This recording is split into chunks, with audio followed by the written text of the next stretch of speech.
sharing the views and not necessarily sharing the views of their entire cultural group. So please keep that in mind. So we're asking that you be courteous, be polite in your attitude and your behavior to your fellow colleagues, pay attention to those who are speaking, and then also avoid taking avoid blame. Don't blame, take ownership, be respectful, pay attention to those who are speaking and put yourself in their shoes and be clear. Try to be clear and concise as you post your comments or questions in the chat room. And so I would like to first introduce our first panelist. Petra Rosales is a contract specialist for the contracts and credentialing team out of Arizona. She's been with RI for 2 years. She's a wife and a mother of 5 beautiful children, and she's a proud first generation Mexican American born and raised in Phoenix, Arizona. Help me welcome Petra Rosales. Our next panelist is Desiree Mercado. She is an administrative assistant for the contracts and credentialing team out of Arizona. She's born in New York City in Spanish Harlem, and she was raised in the Bronx. She is of Puerto Rican descent, and she grew up surrounded by that culture. Welcome, Desiree. And finally, and certainly not least, Joseph Villareal. I always mispronounce his name. Joseph has an MBA. He is the co-chair of Diversity, Equity, and Inclusion Leadership Council. He's a member of the Peer Leadership Council and program supervisor for Eastern North Carolina Outpatient, verified social media marketer, and he's an amateur competitive eater. And certainly looking at his size in this photo, you would never think he eats anything. But welcome, esteemed panelists. I'm so excited that you're here today, and I'm going to be asking you just a couple of questions, and I'm going to call on you with those questions. So we're going to begin. Let's start with Joe. And Joe, would you tell us, how do you celebrate Hispanic Heritage Month? Yeah, no surprise. Food is a big key factor in my celebration. Traditionally, like before COVID, we would make tamales or menudo on the weekends. Now that COVID is kind of happening, we still do that. We just do it over FaceTime. Safety precautions, but that is a major part of the family, the food. And honestly, just sharing information, books, celebrating the people of our culture. So Thank you. How about you, Petra? So as a child, we used to actually here in downtown Phoenix, there used to be a park that used to host El Grito, which is the celebration for Mexico for their independence. So we used to go to that. That park's no longer there, but now we'll barbecue. We'll do a carne asada, just hanging out with the family. I do have a really large family, but we're just here having a good time, cooking, listening to music. We love to listen to our music and eating. I mean, we like our food. Well, that seems to be a common thing across most cultures, is food is at the center of all celebrations, and that's wonderful to hear. Would you share with us how you celebrate Desiree. I agree with both Joe and Petra. I think in every culture, there's always something. I think food is big. In the Hispanic culture, food is big to celebrate with each other, and I think it's also music and family gathering. And I know, like coming from New York, it's very like cultural. You have many different cultures. We have different many friends from different backgrounds, and I think that our friends, even though they were back from different backgrounds, would just still come over. It was just like having everyone over. You didn't necessarily have to be Hispanic. You could just come over and enjoy food and company and friends and dancing and music and celebrating. Typically, I know it would be like on a Sunday, everybody would sometimes get together and just have a good time. Wow. Now, do you guys celebrate once during that full month, or are there multiple days that you celebrate throughout the month? Well, I think, oh, go ahead. Oh, you can jump in. I think that, we just typically celebrate all year long, really. I mean, it's always a celebration within our culture. For when we do celebrate Independence Day, or the Mexican Independence, there's several parties that go on, almost feels like an entire month, starting with the beginning of September. So it's a year-long celebration for us, really. Perfect. Is there anything else you want to share about how you celebrate? Yeah, I would just say, if you haven't looked into authors, like Spanish books or books about colonialism or in that time frame, I definitely recommend checking out a few books. There's a lot of great literature that comes from Central and South America. Wonderful. Check out books. So I'm sure, Joe, you're going to get comments in the chat room asking you about what books you would recommend. So beware, that's probably going to come. Now, the second question that I have is, how can others celebrate and recognize your culture? Desiree.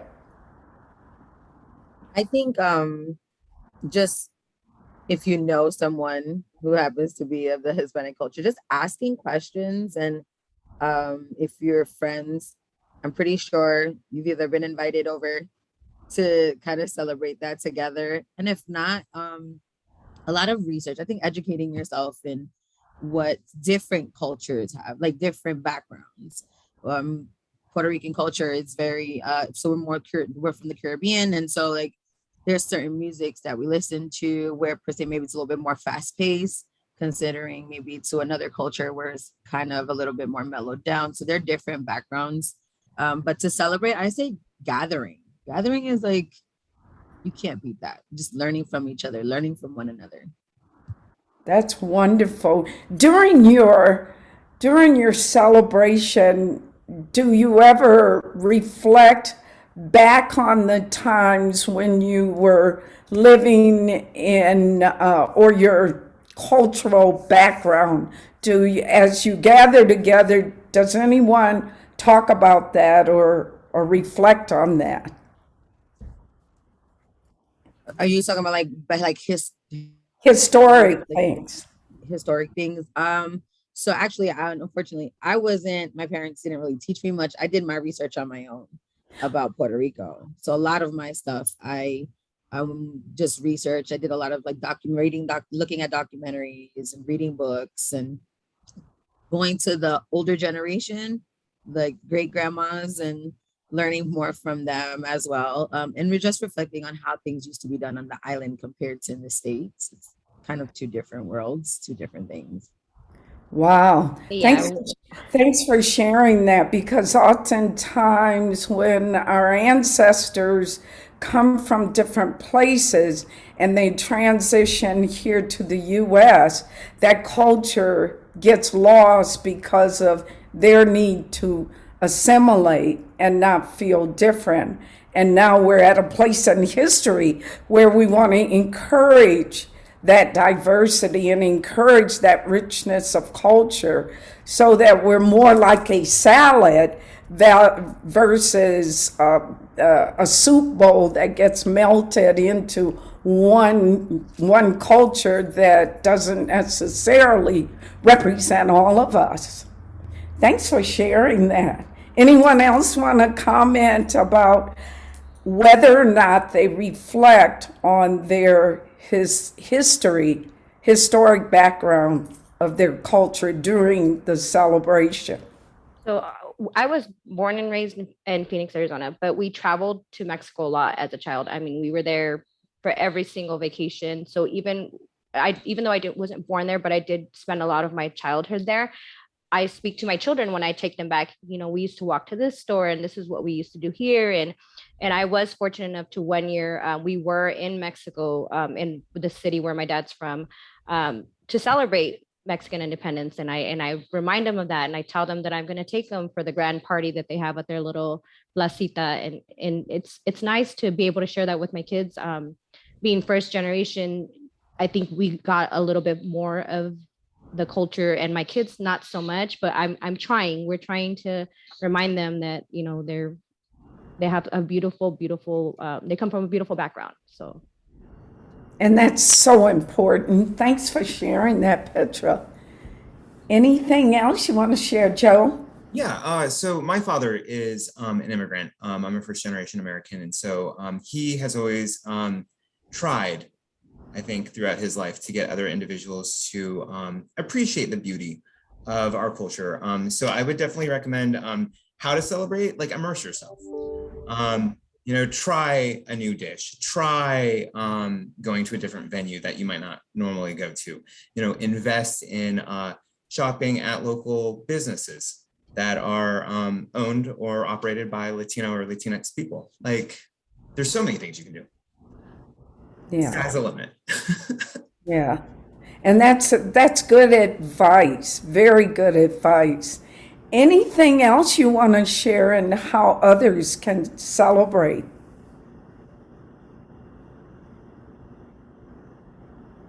Okay. Next question. How have you, or can we, continue to raise awareness of Hispanic heritage? And that's a kind of deep question there. So I'll take it in two parts. How have you raised awareness of Hispanic heritage? That's the first question. And I'll start with Joe. Yeah, ways that I have helped raise awareness for Hispanic heritage. You know, joining the Diversity Council, trying my hardest to be a strong role model in North Carolina for our team. You know, just really honestly being the best, most genuine version of myself, so that others can see me and can learn through, you know, working alongside me. I think that's so important, Joe. And speaking on behalf of Joe, Joe has been a member of the DEILC, which is Diversity, Equity, and Inclusion Leadership Council, for more than a year now. He has never missed, rarely misses meetings, and he's serving on multiple conferences. And just the presence, being supported, doing the work of diversity, equity, and inclusion is so critically important. And embracing all of the richness of the cultures, and particularly his own culture, is so critically important. So thank you for sharing that, Joe. How about you, Desiree? Typically, I'll either post something on social media, then kind of give a little bit of a history background on something. Sometimes, like most times, not all the time, but most times I would. I would either post a food, typically that it's everyone can kind of relate to, that is of Hispanic background or not. And I'll get questions sometimes, or I'll get can you make that? And can you bring me some? And do you get a lot of comments about your food and your recipes? Well, honestly, my husband's the cook, so I'll just brag and take credit. But yeah, my husband's the cook. But I feel like, well, with friends, I get friends who are from back east that are here in Arizona and will be like, oh, I haven't had some of that in a while. Like, can you bring some? Or how do you make it? So yeah, I get some messages, not too many, but some. And see, that's so important. How about you, Petra? I think it's important to have the hard conversations. I know a lot of the times it's hard, especially I was raised, I can't speak for everybody. I was raised to kind of you keep your head down, you just do what you're supposed to be doing, and you don't really speak up. But as I get older, I think that it's important that we do speak up, that we do have the hard conversations when we're faced with them, is just continue to have the conversation, continue to teach, or try and teach the people around us a little bit about our culture is very important. So what would you consider a hard conversation? You open the door for me.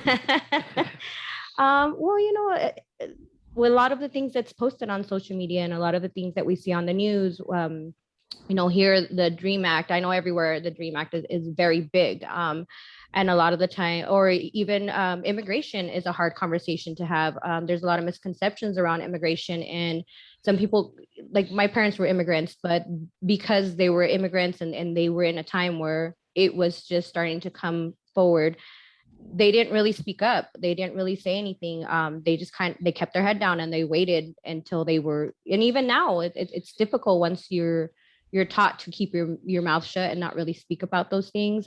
It's hard to speak up because you get uncomfortable. You don't want anybody to think that you're trying to sway, or that you're trying. It's like I said, the Dream Act is a big one. Immigration is huge.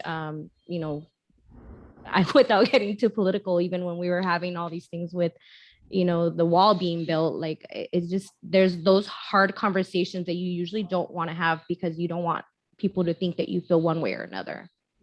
And we're all entitled to have our opinions, and it's so important that when we share those opinions, that others realize that these are our own opinions, and even though they may be diametrically opposed to your opinion, it is our life experience, and it's so important, at least for me, to step out, Petra, to step out of my box and see a different perspective, because I know that there are a lot of people that are pro coming to America, and there are a lot of those that say it's not fair to come to America, but the reality is there's always those for and there are always those against.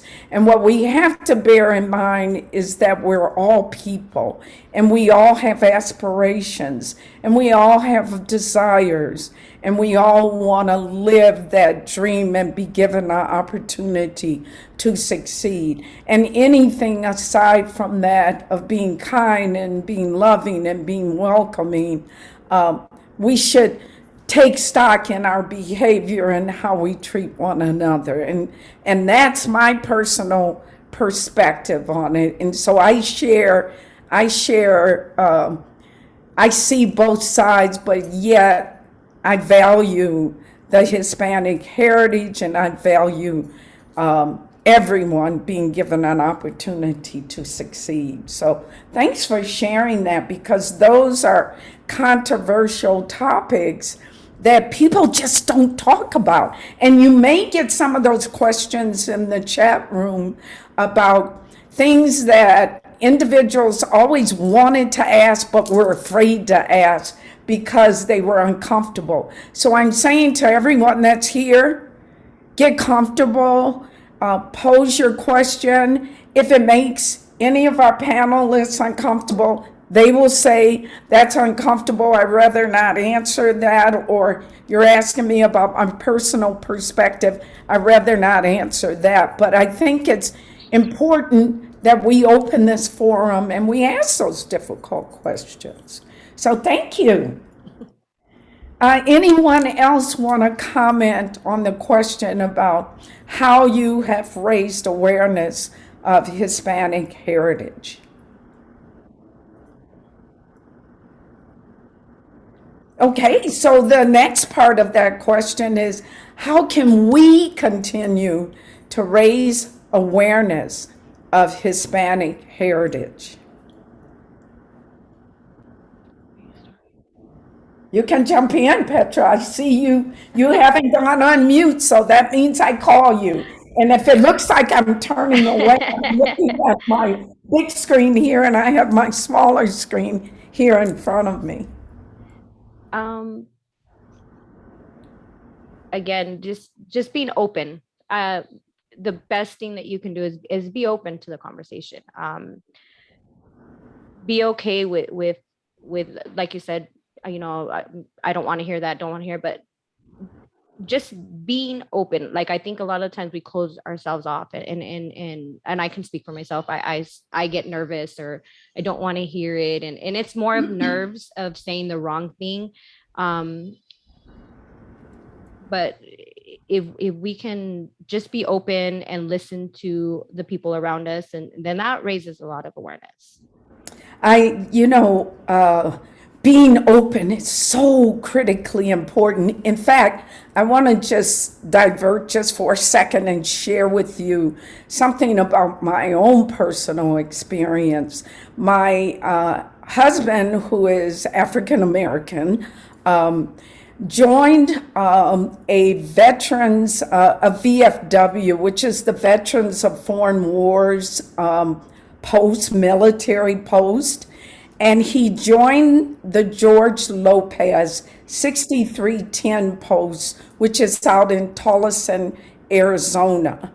And through joining that post, he was able to raise awareness of Hispanic heritage by being involved in barbecues and helping other veterans get their services.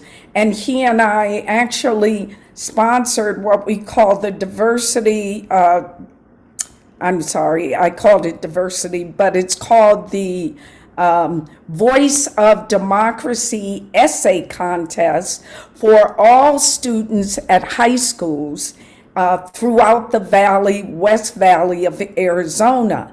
And so for him and myself, that was a way we were raising awareness of the Hispanic heritage. And in conjunction with that, today, as I was making my walk in Sedona, I met this wonderful Hispanic couple, and we shared with one another some of the best practices for both of our husbands having served in Vietnam, the benefits that the military offers to them. So those small things make a difference in just befriending people out of our culture and being there to be supportive and being there to raise awareness. So I thought I'd just share that story, and I didn't share it in the spirit of tooting my own horn, but just to share examples of how you can build camaraderie, build understanding, and build support for our Hispanic brothers and sisters. So thank you for reminding me of that. Anyone else want to share? Yeah, this is Kevin Hawkshorn, and I just wanted to go back to one of the issues on how to raise awareness. In a couple of the places I worked previously, and this might sound weird, a little different, but what we would do is, and it's not just for folks with Hispanic heritage, but other types too, is that we would have a day, the staff would pick a day, and everybody would bring in a dish like for lunch that would be from a Latino country that they thought would be representative. And it was really fun because you could do, all like I'm Czechoslovakian by background. So I'd have to go look up, some Czechoslovakian dish and try to figure out if I could make it. And it was really fun. It was just like a potluck. And we do that like 4 or 5 times a year. And the other thing we did, again, for pretty much all the ethnicities, is we'd get a small map that was maybe like 2 feet by 2 feet for the whole world, like a flat map. And everybody would stick a pin in it. It was in the staff locker rooms. And everybody would put a tack or a pin in it where they came from. And that was pretty cool because you really have no idea till you see like like some of us visually, we see like we learn better. And it would be really cool to just see like all the different countries and places where people originally were from. So that's just my 2 cents. I love that. In fact, we did something similar to that at 2 universities that I worked for and for a major credit card company that I worked for. And it might be a good idea and recommendation that RI can do at the retreat this year, or it might be something that we might be able to do post-COVID as well, this whole COVID thing. But we can also get creative and perhaps do something online that's representative of where we were from. The good news is that for those of us that are African American and may not know what your culture is, Ancestry.com is a wonderful way to find out. So to learn where you truly came from. So excellent idea. Thank you for sharing. Anyone else want to share how you can raise awareness of Hispanic heritage?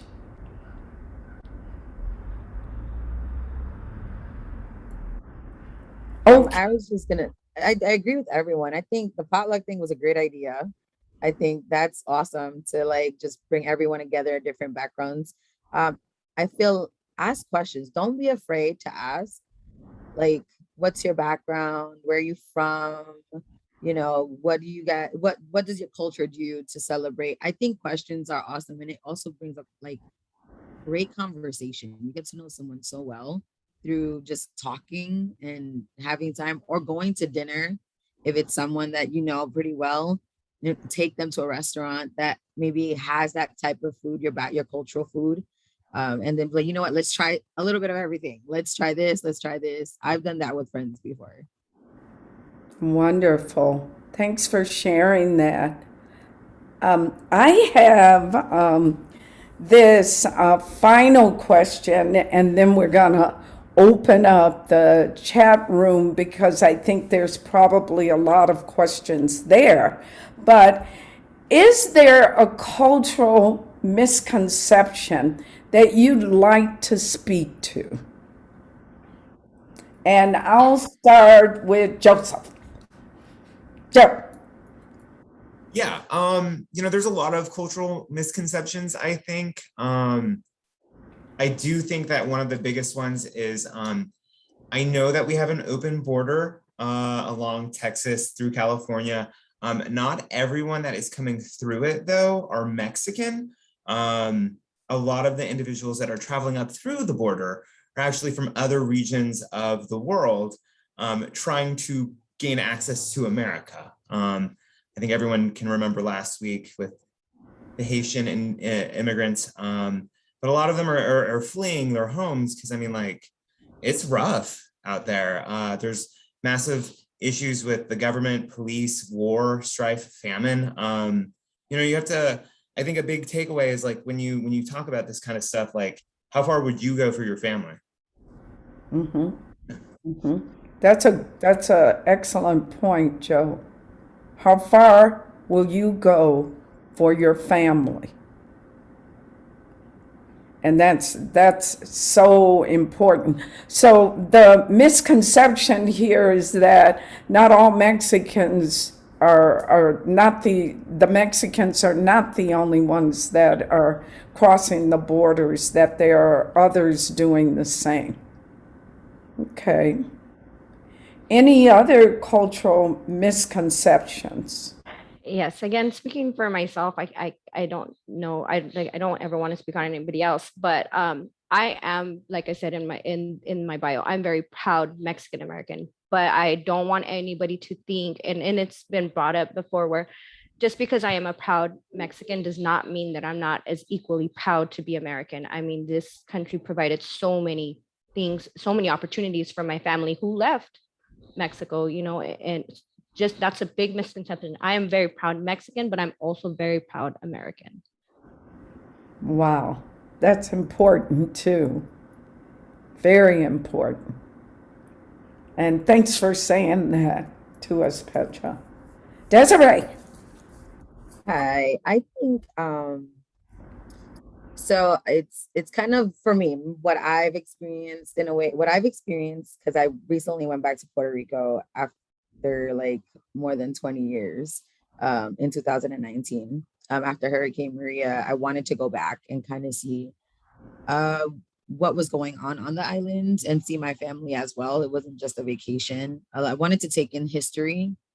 And so I feel like the misconception is that because we're a Commonwealth of the United States, that Puerto Rico has luxury or Puerto Rico is entitled.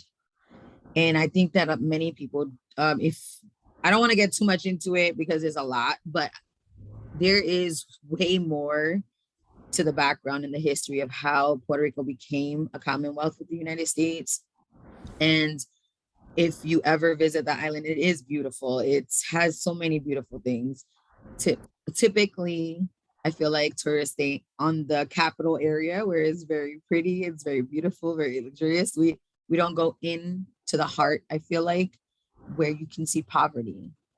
Puerto Rico's minimum wage is like $6, and their food is double or triple that on the island, like where a gallon of milk is almost $7 and they're making $5 to $6 an hour and barely sustaining. And I feel like if you really go into the heart of where the poverty is, you'll see how Hurricane Maria, there are people still to this day have not recouped from that, have not been able to get their houses back into functioning order and have come over into the States. And Puerto Ricans can be tend to be a little aggressive and proud of like their island and their culture. And they'll, we tend to come off what many may say like show offish, but it's not that. I think it's just proud of where we come from, the family. It's like sometimes they say it's in the blood, you feel it in Spanish, la sangre is in the blood. But I think that the misconception is that because we are a Commonwealth of the United States, that we're entitled and we're spoiled, or, Puerto Rico has it, they're good, they can come and go as they please, which is not the case at all. I'm glad I'm glad you said that, especially the aspect of coming off as though you're proud and you're all that. Oftentimes marginalized groups, in order to protect our self-esteem and our confidence and our self-talk to ourselves, we come off oftentimes as being know-it-allish or sometimes even a little snooty. But for those who take a look at that and make a stereotypical decision about it, I encourage you to look beyond that and look at it from the perspective of it could possibly be a way of protection for us. And it could be our way of trying to feel worthy in a world where oftentimes we're told that we're substandard and we're not as worthy. And so that's, thanks for reminding me of that, Desiree, because that's important as well, because that's not always the case. Any other comments you want to speak to about the misconception of your culture? I'll keep talking. I think one of the other things is there's so much more to our culture than just tacos and mariachi bands. It's one of the six cradles of humanity.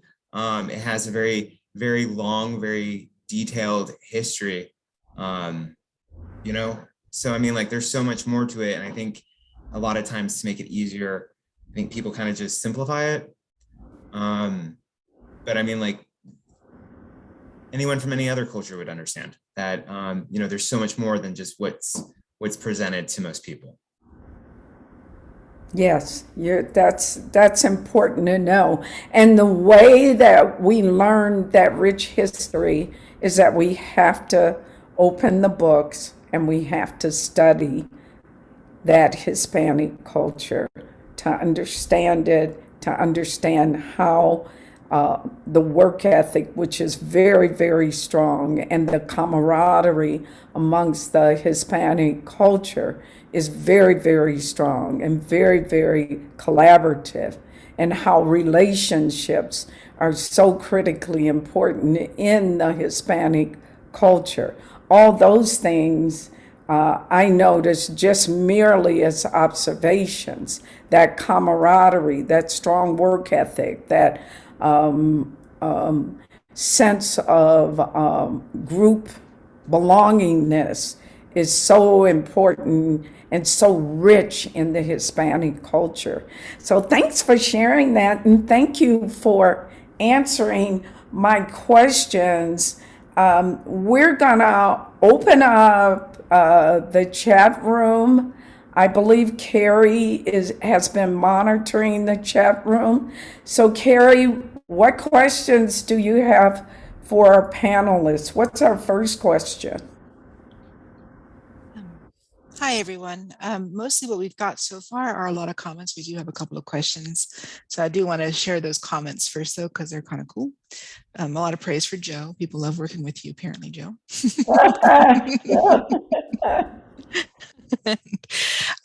Tanya mentioned something, an experience that I thought was really cool. You were talking about, I think it was Desiree, I think you were the one talking about the food. She said that, she says, funny food was mentioned. My 13-year-old son and I were looking up Spanish recipes, and that started him asking questions about the Spanish cultures. So we're now doing research together. So there's more just a comment. It's amazing how you can just open up conversation just by food. It's lovely. Yeah, that's so wonderful to hear too. See, she's taking that step to raise awareness of Hispanic heritage. Kudos to you. Good job.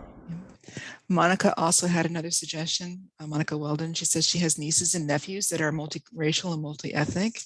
So for children, she suggests making sure that you look for dolls and toys that represent them, as well as ones that represent other cultures. And for those of us who are not of that culture, also to look for toys of other cultures and ethnicities so that we can spread that awareness as well. I thought that was a really good idea. Start them when they're kids. I echo that. I literally have 7 of my grandchildren that are Hispanic and African American. And I'm always talking to their parents about raising the awareness of their Hispanic heritage. And so, very good.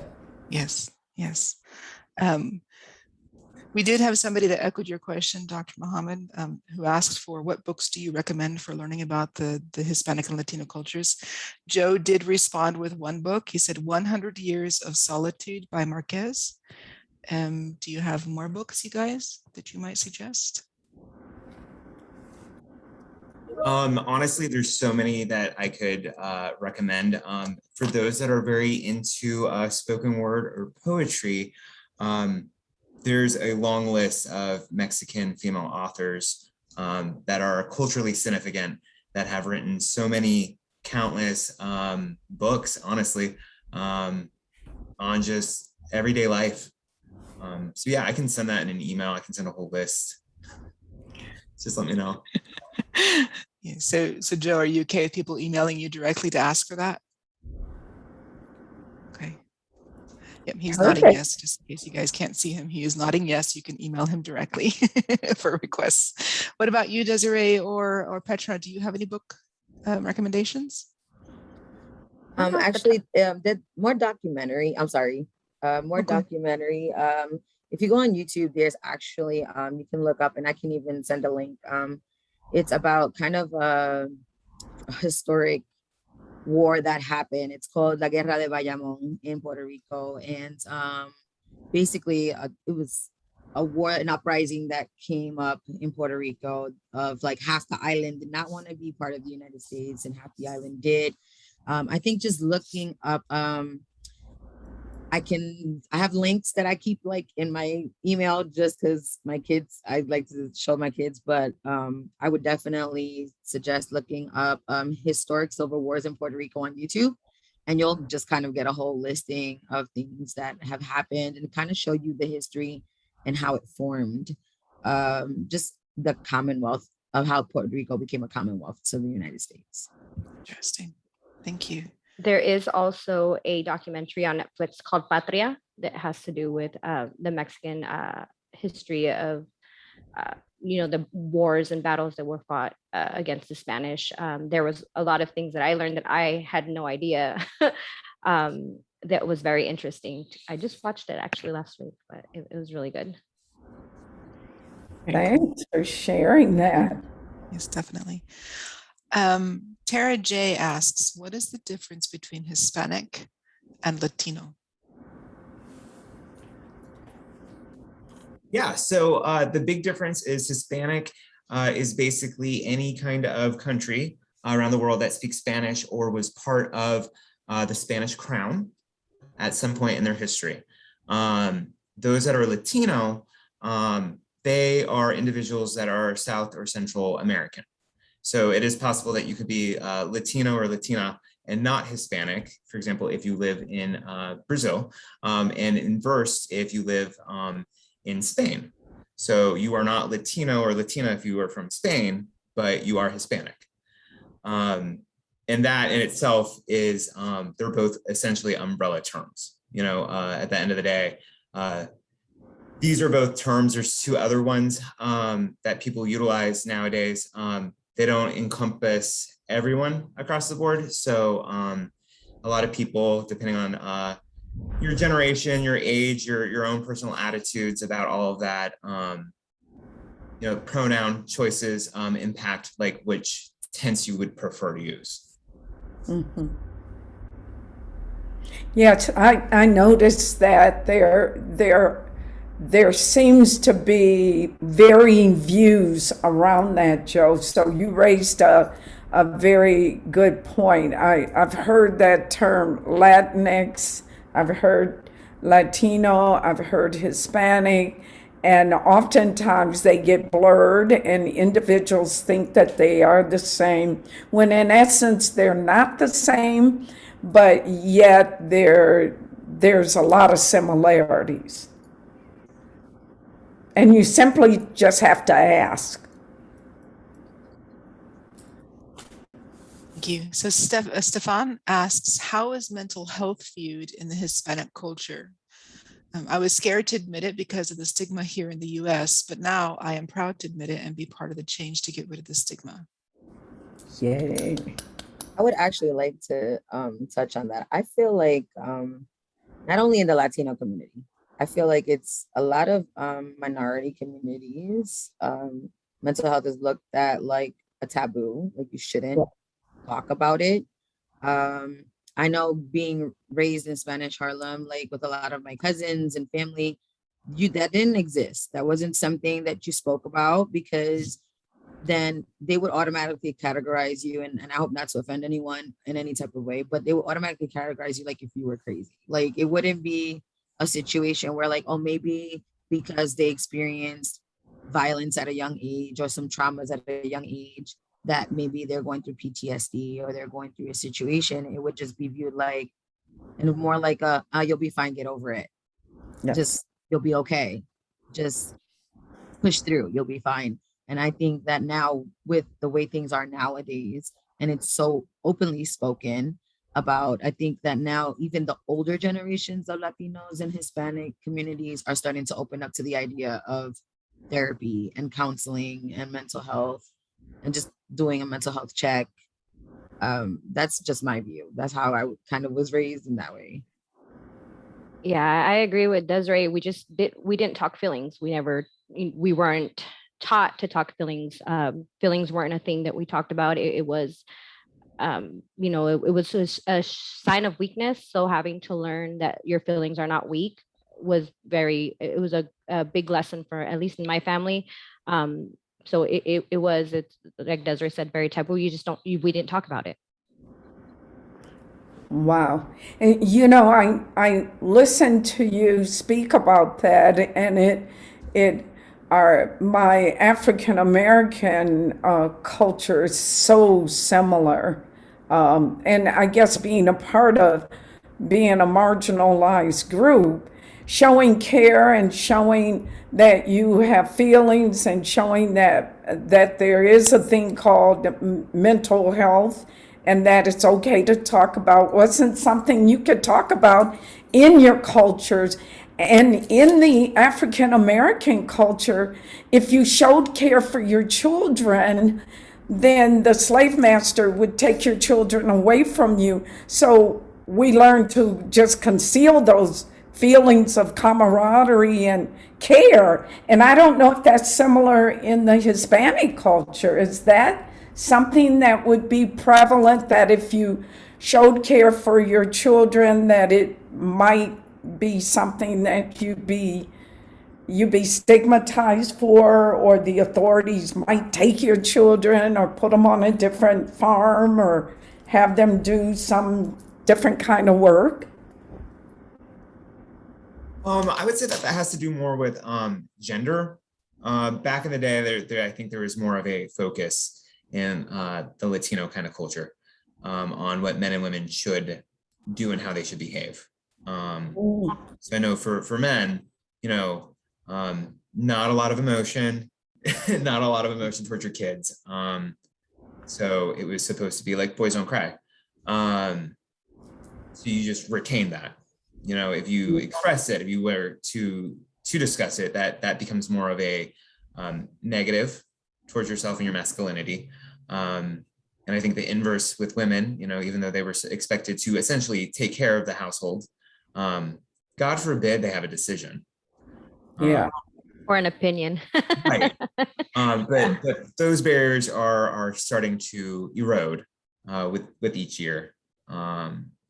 So more people are coming forward saying like, I don't do well, in large crowds, or I have depression, or, I'm a sad boy, like whatever. So yeah, hopefully more help as time goes on. Thanks for sharing that. Very informative. Carrie? I just wanted to say that I'm not sure who the person is behind this one, but it's OPT therapy.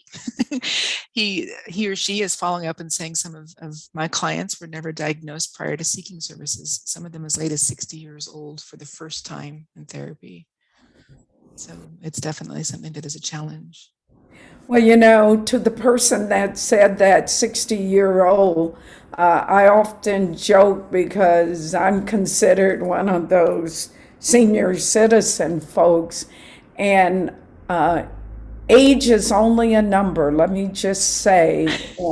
And just because we're at that age, it really doesn't mean we're beyond learning, because every day I get eye-opening experiences, and I'm so grateful that I get those experiences and learn from young people like yourselves. So when you say you get people that are in their 60s, I say kudos to them. Better late than never. So and Yes. I applaud you in helping them as well. Yes. There's another comment and some more questions, but I'm going to get to this comment too, from Kathy Christensen. She says, it's invaluable to have these things clarified and these cultural mores, characteristics, and qualities explained. I also appreciate the mention of the positives the American experience has provided. That's something that isn't mentioned much these days. And Patricia Ward is asking, could Desiree share a quick but simple recipe that her husband may have provided, but she can take credit for? I think we do a lot of like finger foods when we celebrate anything. Typically it's always kind of a little bit of the same similar meal, but there's one called for the universal language, it's called empanadas, but for the Puerto Rican culture, it's called pastelillos. And so it's kind of like a meat patty. You fill up this disc, it's a disc of dough, and you fill it up with like ground beef, and some people put cheese and pepperoni. I mean, you go shrimp. And when I went to Puerto Rico, they had like crab and shrimp. I was just like, whoa, I didn't even know I can do that. So so that is the easiest thing to make, because all you do is deep fry it. So you just kind of like, and we like fork them down, and just, that's the old school way where we use a fork to kind of fork them down, and then you deep fry it. That's going to be the easiest, quickest one I can share. And I will also plug the newsletter, which you should be seeing here shortly. It got a little delayed this month, so sorry about that. But there is a section in the newsletter that does have recipes from the different, I think from five different countries. So look for that. Oh, yummy. I'm gonna look for that. Amanda is giving a book recommendation called Reign of Gold by Victor Villaseñor. Got that right or not, but Thank you, Amanda. Kayla is adding in, she says her husband is Mexican. He told me that when he was growing up that his parents never said, I love you, or ever received a hug. Feelings, period, was a no-no. Now that we have kids, he always makes sure that he tells our kids that he loves them. You know, I share similarities in that person's comment. And now at my ripe old age, I realize that although my parents weren't huggy and kissy and always saying, I love you, I love you, I love you, I always come to this famous quote, let your deeds and not your words be your adorning. And so through and what that meant to me was through their actions, they showed me love. And that was caring for me, sitting down, doing homework with me, taking me to different places, providing for me safety and shelter, and just being there when my times were rough and when they were difficult. So with that, I just thought I could share that. And for me, that was so helpful as I reflected on that. So thanks for sharing that. Gave me a moment to think about my mother Goldie and my father William. Yep. Monica is giving a website for books. I'm not going to, it's on penguinrandomhouse.com. I'll let you guys catch that. It is in the chat box. Lisa, thank you. I love these DEI conversations. I learned so much. Thank you for making sure they happen. So important. Thank you. Jennifer's saying she's getting hungry now. We're kind of winding down anyway. I know these go until 11:15, right, Carrie? Mm-hmm. Today, yes. Let's see. Libby's confirming that there are several recipes in the newsletter. So that means the newsletter is out, so look for it. And Karen Jones is also saying, thank you so much for sharing today. Really enjoyed the convo today. Thank you, Karen. Do we have any last comments or questions? Any thoughts before we head out? I did want to say thank you, thank you, thank you, Desiree, Joe, Petra. This has been eye-opening, It gave me an opportunity to learn to know Desiree and Petra. Joe, I know you. I work with you, and one wonderful way to get to know someone is to work with them. So Joe and Desiree and Petra, thank you so much for giving me an opportunity to not only ask you questions, but become a lot more familiar with the Hispanic heritage and also familiar with you. So thank you very much. I also want to extend my sincere appreciation to Carrie Devant, our cultural champion for communication. Carrie, Carrie, Aisha DePriest, Susan Cornett are all responsible for your newsletter, for conversations, for a lot of the information that you even get across all the teams. Everything that we produce through our diversity, equity, and inclusion goes through this team. They critique it, they take a look at it, and they spend endless hours helping to bring about diversity, equity, and inclusion to RI. So for that, I say thank you to all of them. And if you have an opportunity, send them an email and tell them how much you appreciate the work that they're doing, because they are volunteers and they're doing this work in conjunction with serving your guests. So thank you very much. And we'll see you again next month. Thank you, everyone. Bye.